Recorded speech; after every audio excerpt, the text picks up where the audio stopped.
Well, we finally come to the end of a fun long course on TCP/IP packet analysis. So let's do a quick wrap up and just kind of go over the things we've talked about throughout the course. First of all, we talked about TCP/IP concepts. We talked about the protocols itself, but we also talked about important fundamentals such as the OSI model and the TCP/IP stack. Then we looked at a basic look at TCP and UDP protocols. We talked about their characteristics and what makes them different from the other protocols in the stack. We then went more in depth on packet construction, took apart the different fields that make up a TCP segment and a UDP datagram. Then we went to the basics of IP protocols. We looked at some characteristics of a few of the IP protocols that are out there that you will see almost daily in your network analysis. That will be ICMP, IP, IPsec, and so forth. We also looked at the packet construction of different IP protocols.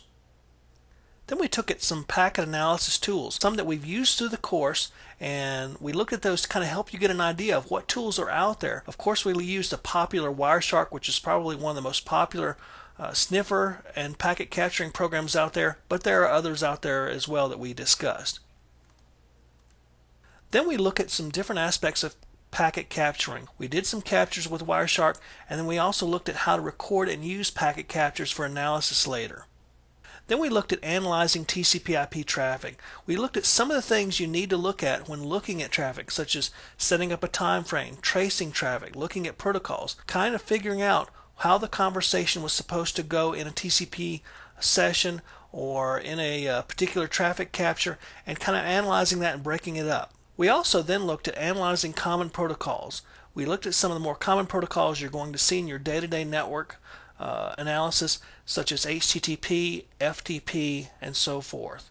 Then we looked at protocols and traffic that may not be normal, that you may see still in your daily network analysis, but that you need to be on the look for it, and that's malicious traffic. We looked at how packets can be malformed, we looked at ICMP attacks, and we looked at spoofing. So we've looked at some of the stuff that when you're doing your traffic analysis on your traffic captures, you should be looking for. Then we took a look at examining wireless traffic.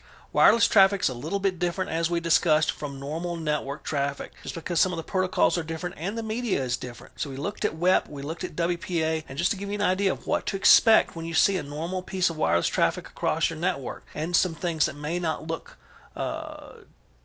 right, that may point to an attack.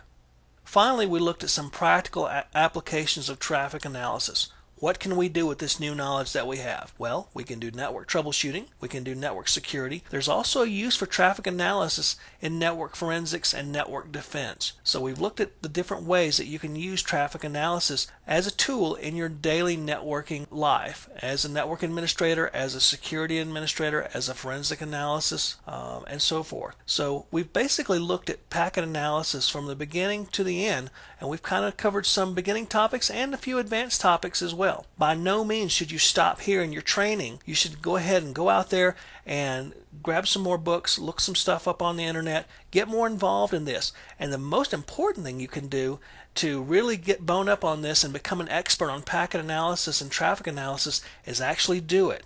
Take the opportunities to build up labs if you want, and send traffic across, do some weird things, use some HPing2, use some Nmap, use some of the other common penetration testing tools, send that traffic across, analyze it, see how it looks and how it should look and how malicious traffic may look, and then actually go out and analyze real traffic that you see coming across your network. That's the best ways actually to learn this field and to add this knowledge to your toolbox of network tools that you have for doing your daily job as a network administrator.